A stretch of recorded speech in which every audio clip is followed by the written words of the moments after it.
ఇది మోసం కాదా? ఇది మోసం కాదు, ఇది మోసం కాదా? ఇది కరెక్ట్. ఇది దొంగ పడనా అసలు పడని చెప్పండి. దీని మీద సంతకం కాదు, స్టాంపు డేట్ లేకపోతే చెల్లుద్దా లేదా? నువ్వు చెప్పమ్మా నాకు, స్టాంప్ చెల్లుద్దా లేదా? సీల్ వేస్తేనే చెల్లుద్ది కదా, దీని మీద సీల్ లేదు కదా, అంటే చెల్లదు కదా. అమ్మా చెప్పమ్మా, చెల్లదు కదా సీల్ లేకపోతే. మిస్ అయిందండి. నేను ఇచ్చాను ఇక్కడ రిపోర్ట్ లో, దాంట్లో ఆ నెంబర్ గుర్తు చూడండి, నాకు నెంబర్ తో సహా ఇచ్చాను. నేను రిటర్న్ గా ఇచ్చాను, ఆర్గ్యూ చేయట్లేదు, రిటర్న్ గా కంప్లైంట్ ఇచ్చాను. కవర్ చేస్తాను అదే మరి అంతే కదా. ఆఫీస్ లో కూర్చొని రాత్రి పూట కనీసం మేము వచ్చే అది దాచేసుకోవడం ఎందుకంటే కొన్ని నిజంగా మీరు ధైర్యంగా చేస్తున్నారు, దాచుకోవడం ఎందుకు? అప్పుడప్పుడు తీసేసారు మొత్తం అక్కడ.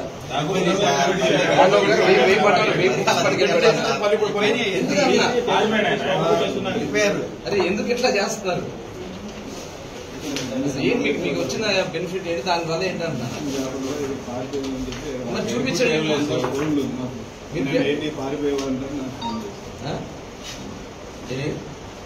పారిపోరు, ఇచ్చిన పట్టాలు ఈ పర్ఫెక్ట్ సంతకాలు లేకుండా, డేట్లు లేకుండా, రాజముద్ర లేకుండా ఇచ్చిన పట్ట ఓకేనా? అలాంటి వాటి మీద మీరు సర్వీస్ చేసి మళ్ళీ వాళ్ళు సంతకాలు పెడతా ఉన్నారంటే కనిపిస్తుందా? ఎవరు కోరుచారు? మేము నిన్నే కదా అంతా ఎండలో కూర్చుని కింద పైన కాలిపోయి అక్కడ వచ్చాం కదా నేనంతా.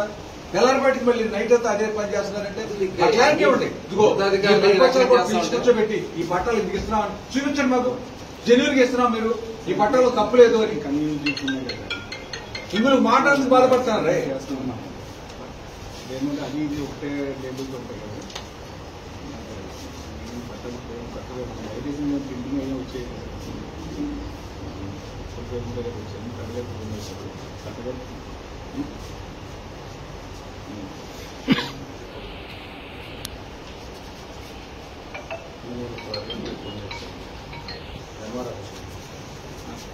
తొందర దగ్గర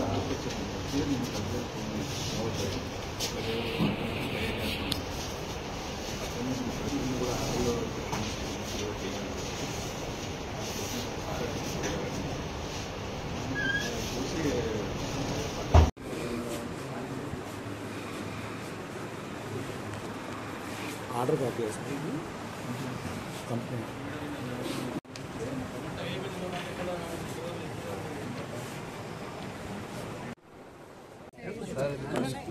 కొద్ది బ్యాక్గ్రౌండ్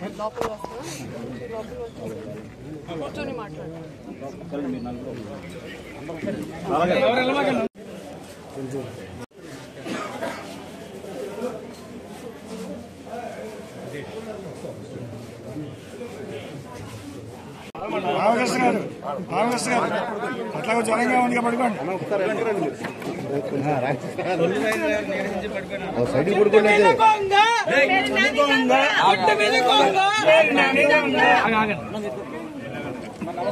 ముందు తక్కువ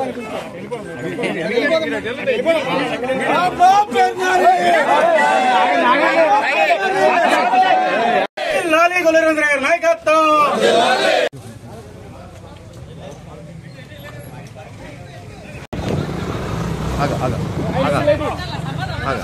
లైట్ నా పట్టాల సంబంధం లేదండి బాబు.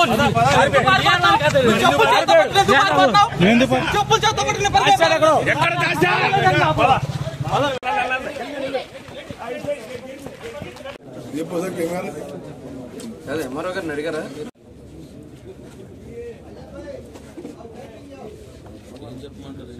రాత్రి మరి లోపల ఎంఆర్ఓ కార్యాలయంలో పెట్టి కూర్చున్నారు. ఆ పట్టాలన్నీ ఈ నైట్ తయారు చేసుకుని ప్రజలు మోసం చేసే విధంగా పట్టాలు ఇవ్వాలనేది ఒక దుర్మార్గమైనటువంటి ఆలోచన. ఇమీడియట్ గా మీరు వచ్చే స్పాట్ లో దొంగలు దొరుకుతారు. దొంగ అనే విధంగా ఇవాళ ఈ ప్రభుత్వ విధానం ఉంది. ఇవాళ దొంగలు ఇక్కడ డైరెక్ట్ గా దొరికారు, మీరు వచ్చి ఎంక్వైరీ చేయండి అని చెప్పంటే రేపు పొద్దున వచ్చి మేము చూసుకుంటాం, ఈ లోపల సర్దేస్తారు కదా మొత్తం. ఇది ఎంతవరకు కరెక్ట్?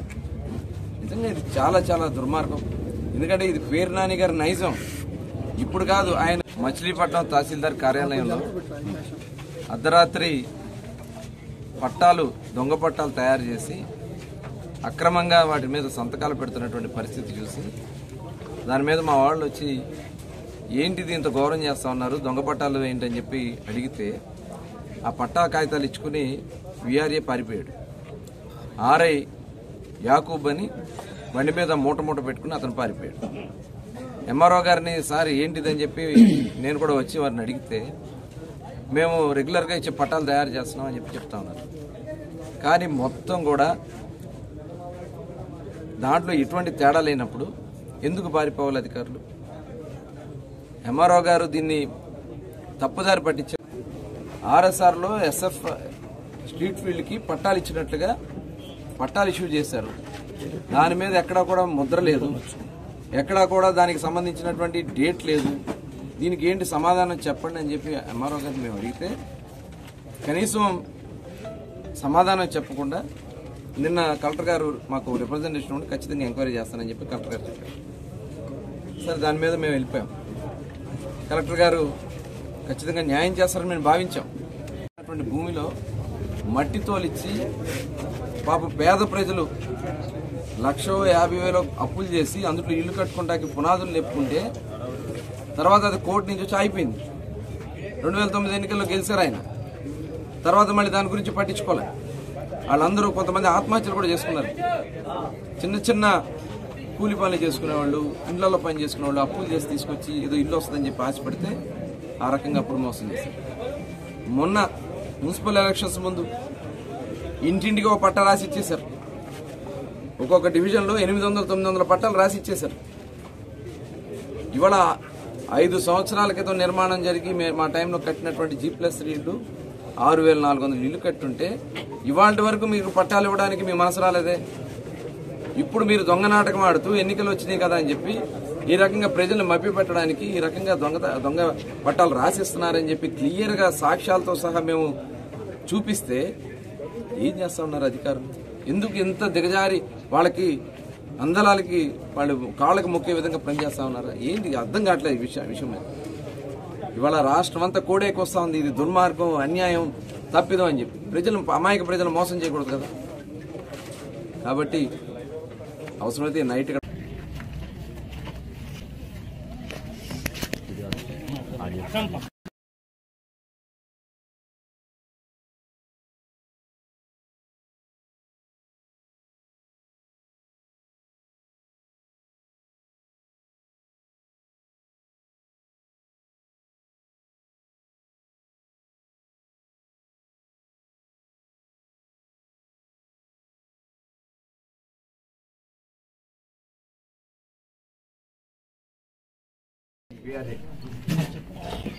యాకోబ్ ఇప్పుడు ఆ పట్టాలు అట్ట కదండి, అవన్నీ ఎంఆర్ఓ గారికి తీసుకున్నారు. మేము ఎందుకంటే మేమేమి టచ్ చేయాలి, ఆఫీస్లో మేము ముట్టుకోకూడదు కదా.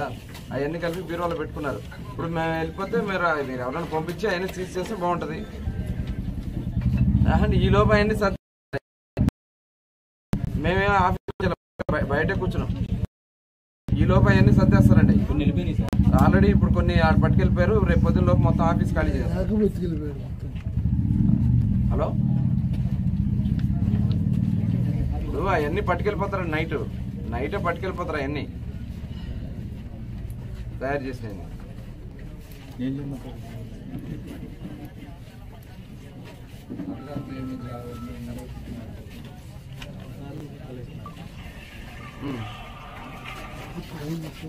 సార్ మీకు జనవరి 8వ తారీఖు జనవరి 8న చేసాం సార్.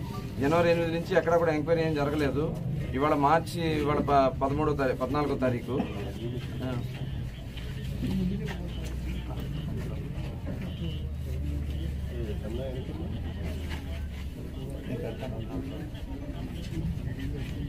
ఇప్పుడు అట్లా కదండి, నైట్ టైం కూర్చుని వాళ్ళు 10-10:30కి మేము వచ్చేటప్పటికే వాళ్ళు మొత్తం కూడా సంతకాలు పెడతా ఉంది డీటీ.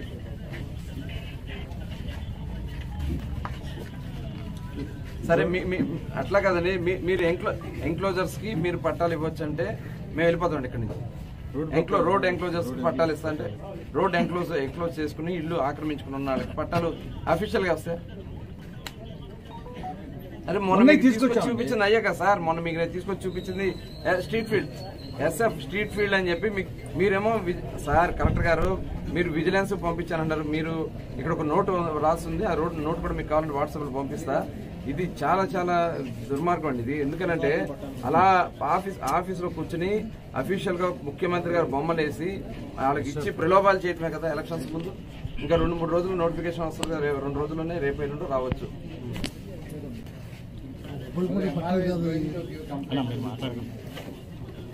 అవును ఇవ్వాలి, జెన్యున్ గా ఇవ్వనండి. అవునండి ఇప్పుడు ఉన్నాయి. మేము ఇక్కడ ఆఫీస్ దగ్గర ఉన్నాం, మీరు వస్తే మొత్తం